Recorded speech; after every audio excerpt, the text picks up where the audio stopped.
Sa sandaling ito ay biglang nagkaroon ng hindi may paliwanag na kaisipan si Christine Ang sa kanyang puso. Ang yang Mr. Wolf ba na sinasabi ni Lori Wang ay ang kanyang asawa na si Dean Wolf? Ngunit pagkatapos parang naramdaman niya na masyadong malabong maging totoo. Pero paano si Dean Wolf ay isang ulila na lumaki sa isang institusyon ng kapanganakan o bahay ampunan? Gayunpaman, bukod kay Dean Wolf, sino pa sa mundong ito ang nagtrato ng maganda sa kanya? Ang 30 million ay napakalaking pag-asa, ngunit ang kabilang partido ay direktang nagbigay ng 60 million. Hindi niya mapigilang tanungin si Lori Wang.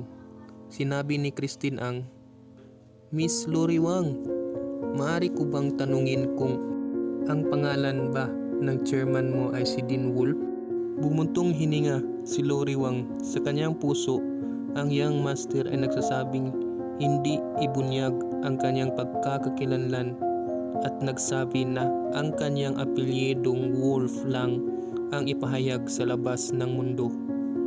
Kung mahalaan ito ng young master na babae, maaari bang hindi na siya babalik? Kaya agad na sinabi ni Lori Wang kay Christine Ang, "Miss Ang, huwag nang magtanong pa. Ang aming chairman ay isang tanyag na nasa likod ng sikat na pintuan ng Origyon or behind Origion's famous door. Ang kanyang pagkakakilanlan ay lubos na confidential at wala akong karapatang ibunyag ito." Mahinang tumango si Christine Ang at matapos na sabihin ni Lori Wang ang sikat na pamilyang Wolf mula sa Origyon, bigla siyang natauhan. Si Dean Wolf ay isang ulila lamang. Hindi ito maaaring maging sikat o tanyag na pintuan mula sa Origyon. Tila talagang sobra lang siyang nag-isip nito.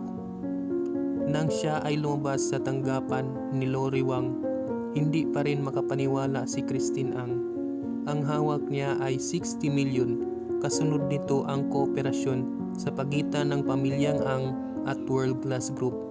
Ang lahat ng ito ay para sa kanya ay isang panaginip lamang. Sa gate ng World Class Group, nakita ni Christine Ang si Dean Wolf at tumakbo ng buong tuwa at sinabing, "Dean Wolf, nagawa ko!" Lihim na ngumiti si Dean Wolf at sa kanyang puso, ang iyong asawa ay ang boss ng World Class Group. Paano ka mabibigo upang pag-usapan ito?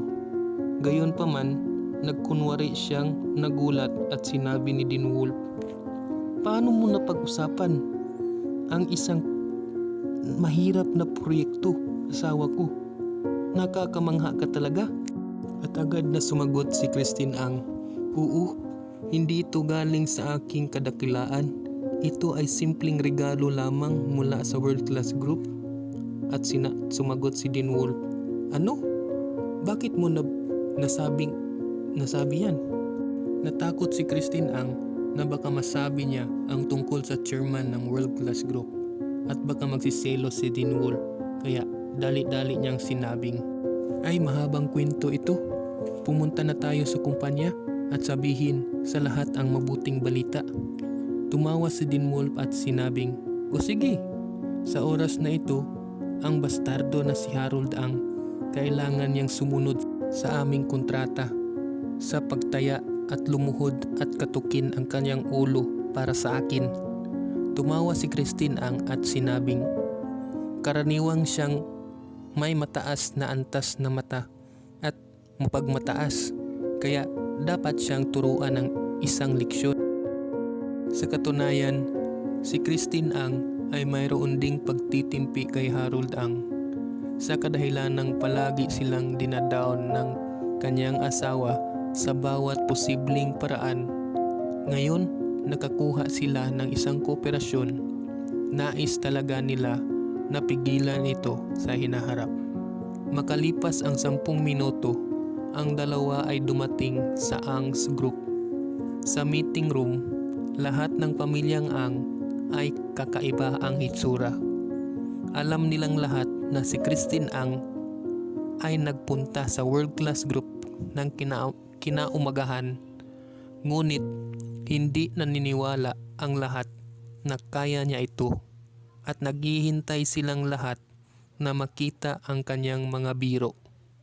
Hindi inaasahan na siya ay babalik sa maiksing panahon. Agad na nagsalita si Harold Ang na nanunuya. "Oh, Christine Ang, bumalik ka ng walang kalahating oras. Hindi ka man lang nabigo na pumasok sa pintuan ng world class group?" Ha! Agad na sumambat si Marge Ang na kapatid ni Harold Ang na may pagnunuya. "Mahal kong pinsan, Christine, nabigo ka ng mas mababa ng 30 minuto. Na-broke mo talaga ang record, di ba?" Naging malungkot din ang ekspresyon ng matandang si Lady Ang. Ang proyekto ng World Class Group ay talagang napakahirap. Kahit na nabigo si Christine Ang na magkaroon ng dagliang konklusyon, dapat siyang maging maingat kahit papano. Talagang nagalit ito dahil sumuko ng napakabilis. Kaya tiningnan siya ng matandang si Lady Ang at malamig na sinabing, "Christine Ang, labis mo talaga akong binigo." Sumimangot agad si Dean Wolf nang marinig niya ito. Sa isip niya, masyadong nakakainis ang grupong ito. Tama ba? Hindi pa tinanong ang tungkol sa kinalabasan ng bagay. Tanggap ba o hindi tanggap, ay gumawa na ng pangungut. Lalo na si Harold Ang kupal talaga ng bastardong ito. Ano ba ang ginagawa mo? Kakatukin mo ang ulo mo para sa akin maya-maya, tingnan mo lang. Si Christine Ang na orihinal na nasasabik, ngunit sa sandaling ito, ang mga salita ng lahat ay walang pag-aalinlangan na parang nagbuhos sa kanya ng malamig na tubig. Sa galit ng kanyang puso, sinabi na lamang niya, "Paumanhin po, nabigo ako para sa inyong lahat. Nakipag-ayos na sa akin ang world class group na si Vice Chairman Lori Wang sa pakikipagtulungan ng proyekto." Agad na sumagot si Marge Ang, "Ano? Anong pinag-usapan niyo? Pinag-usapan niyo ito? Imposible. Napaka-imposible. Hindi mo nga kayang makita ang mukha ni Vice Chairman Lori Wang." Natigilan ang lahat at nagsalita ulit si Marge Ang na sinabing, "Christine Ang, sa tingin mo maniniwala kami sa iyo?" Nagbalik sa katinoan si Harold Ang at kaagad na hinampas ang mesa at galit na sinabing, "Si Lori Wang ng World Class Group ay isang kilalang elite sa negosyo. Paano kanya makikilala? Ano ang pagkakakilala niya sa iyo?" Nakaharap sa mga pagdududa at akusasyon ng lahat, direktang inalabas ni Christine Ang kontrata at ibinigay kay Lady Ang at sinabing, "Ito po ang kontrata ng proyekto ng World Class Group. Maaari niyo po itong tingnan." Ang kontratang ito ay parang bomba na nagsasanhi ng atmosfera ng mga tao sa pagpupulong ng pagsabog. Hindi pa rin naniniwala si Harold Ang at sumigaw ito ng malakas, "Ito ay isang kanyang piniki na kontrata. Hindi ako naniniwala na kaya niya ito kumuha sa World Class Group." At sumambat si Marge Ang na may pagsiselos. "Yun nga, bakit siya mananalo ng kontrata ng World Class Group? Ito ay isang malaking proyekto na nagkakalaga ng 30 milyon. Kung nakuha niya ito, edi sana ako na ang kumausap dito." Sumagot si Christine Ang, "Pinsan, nagkakamali ka. Ang kontratang ito ay hindi 30 milyon, ngunit 60 milyon. Agad na sumabat si Marge Ang, "Tumahimik ka. Isang kontrata na 60 milyon? Mahiya ka naman sa sarili mo para sabihin ito. Pinagmumukha mo ba kaming tanga? Maari kang mag-sign ng 60 milyon at sabihin ko sa iyo Kaya ko ring mag-sign ng 100 million. Si Harold ang namalamig na sinabing, Christine, pinaglalaroan mo lang si Mamila at kaming malalaki na parang unggoy. Mamila, ito ay malaking kataksilan at kailangan po natin siyang parusahan. Galit na ngiti ang makita mo kay Lady Ang.